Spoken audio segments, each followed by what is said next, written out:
Earth Enclave is different from other row houses. The residents and their children have more in common than just this space.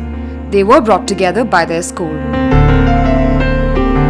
The design of this community basically was is evolved around a school that we designed some years back called the Center for Learning, and some of the teachers and parents got together and decided to kind of make this live differently and kind of look at life living away from the city.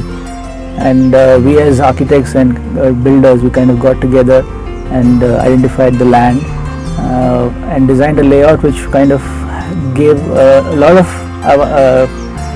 materialized a lot of our ideas. We kind of made sure that there is a lot of park and open space, plenty of space for elders to be around, a lot of biodiversity which we all enjoy, the birds, the plants which are basically a lot of native species. So this was kind of a dream which we did together.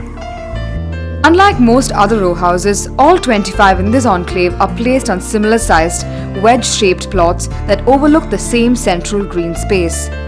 Each house has been given equal treatment, and this in certain ways is the philosophy behind the enclave. The Good Enclave was designed with a central oval park where all the houses would look into the park.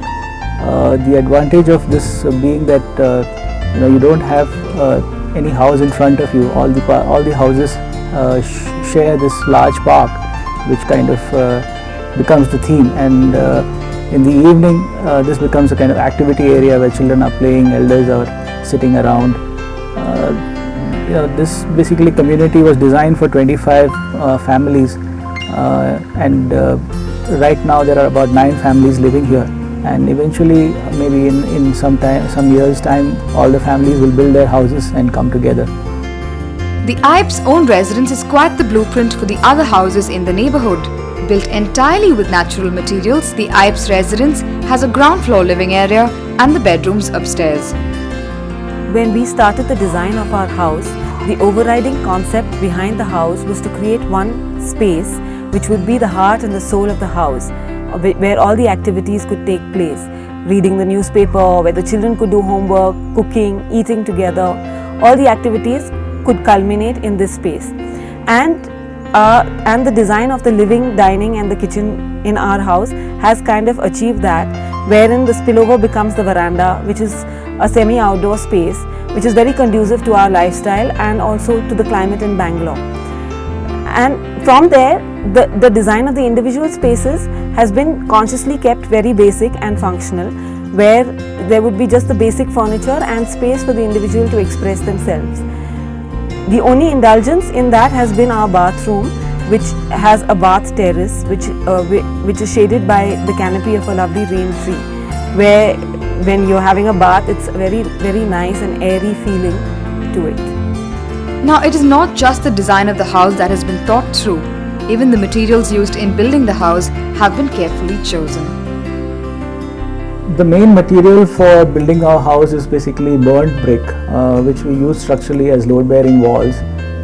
We were kind of designing larger spaces, so we wanted a strong material, and we didn't want to use concrete, and we also didn't want to plaster it, so we kind of worked around the color and texture of brick. Wherever we needed white walls, we kind of just applied plain lime wash on it. When we started doing the roof, we kind of got around to find sustainable sources of timber, and we ended up buying a lot of recycled wood for doing our roof. We also were very conscious about what kind of finishes we used. We were very conscious about not using toxic material. We kind of used a lot of oils, basically linseed oils and cashew oil for our wood treatment. Although primarily the house has a simple look, if you look carefully, you discover some very charming designs in certain corners. Take for example their windows and the sloping roofs. We've consciously tried to incorporate the use of a lot of craft in our home, whether it being the use of Bastar grills on our windows or the use of terracotta tiles on our walls, to the very well crafted roof made by traditional carpenters, We've tried to incorporate it where it should not border on the ornamental but on the functional and on the utilitarian. And I feel that this is how we should use craft today in our contemporary lives rather than letting it die out or being just an ornamentation in our homes. The living area opens into a private backyard which has a little garden and a barbecue space. Sitting here, there isn't a hint of an entire community outside.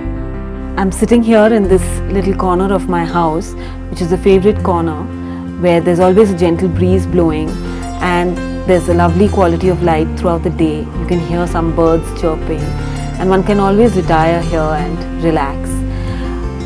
On a larger note, being a part of the community, the greatest thing of that is being really relaxed about where you are and who you are. Well, the design of a place reflects the value system of its residents. The enclave itself was designed on two main principles: to blend in carefully with the environment and to allow private space within a community setup to teach their children the joys of community living, a phenomenon fast disappearing in these times of increasing isolation.